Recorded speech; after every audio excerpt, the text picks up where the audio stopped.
భారత real estate రంగంలో ఎన్ఆర్ఐల పెట్టుబడులు వేగంగా పెరుగుతున్నాయి. 2026 చివరి నాటికి మార్కెట్లో వారి వాటా 20% చేరే అవకాశం ఉందని అంచనాలు చెబుతున్నాయి. గ్లోబల్ ఆర్థిక అనిశ్చితి నేపథ్యంలో సేఫ్ మరియు లాంగ్ టర్మ్ ఇన్వెస్ట్మెంట్గా భారత వైపు మొగ్గు చూపుతున్నారు ప్రవాస భారతీయులు. హైదరాబాద్ నగరం ఈ పెట్టుబడులకు ప్రధాన కేంద్రంగా మారిందంటున్నారు నిపుణులు. దీంతో గేటెడ్ కమ్యూనిటీలు, లగ్జరీ విల్లాలకు డిమాండ్ పెరుగుతోంది. నివాసంతో పాటు సెకండరీ ఇన్కమ్, రిటైర్మెంట్ ప్లానింగ్ కోసం కూడా పెట్టుబడులు పెరుగుతున్నాయి.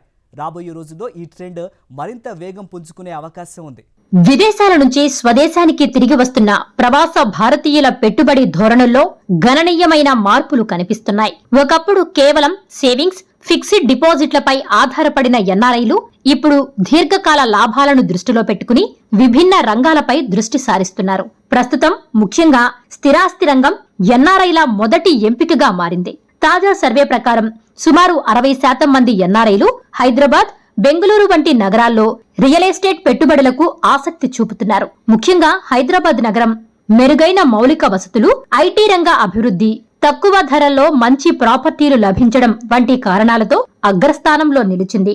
రూపాయి విలువ తగ్గడం కూడా ఎన్ఆర్ఐల పెట్టుబడులకు అనుకూలంగా మారింది. విదేశీ కరెన్సీతో పోలిస్తే భారతీయ ఆస్తులు తక్కువ ఖర్చుతో లభించడం వారికి మంచి అవకాశంగా కనిపిస్తోంది. అలాగే కోవిడ్ తరువాత ఇండియన్ రియల్ ఎస్టేట్ మార్కెట్ పుంజుకోవడం కూడా ఈ ట్రెండ్కు బలమిచ్చింది. అయితే కేవలం రియల్ ఎస్టేట్ మాత్రమే కాదు, ఎన్ఆర్ఐలు, ఈక్విటీలు, మ్యూచువల్ ఫండ్లు, గోల్డ్, స్టార్టప్లలో కూడా పెట్టుబడులు పెరుగుతున్నాయి. ముఖ్యంగా యువ ఎన్ఆర్ఐలు స్టార్టప్, టెక్నాలజీ రంగాల్లో పెట్టుబడులు పెట్టడానికి ఆసక్తి చూపుతున్నారు. మరి నిపుణులేమంటున్నారు? పెట్టుబడులు పెట్టేటప్పుడు రిస్క్ డైవర్సిఫికేషన్ చాలా ముఖ్యమని సూచిస్తున్నారు.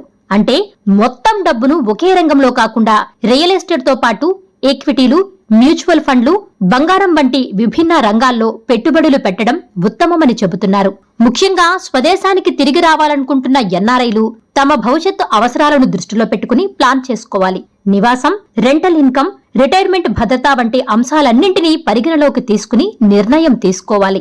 మొత్తానికి ఎన్ఆర్ఐలు ఇప్పుడు కేవలం సేవింగ్స్ మాత్రమే కాదు, స్మార్ట్ ఇన్వెస్టింగ్ వైపు అడుగులు వేస్తున్నారు.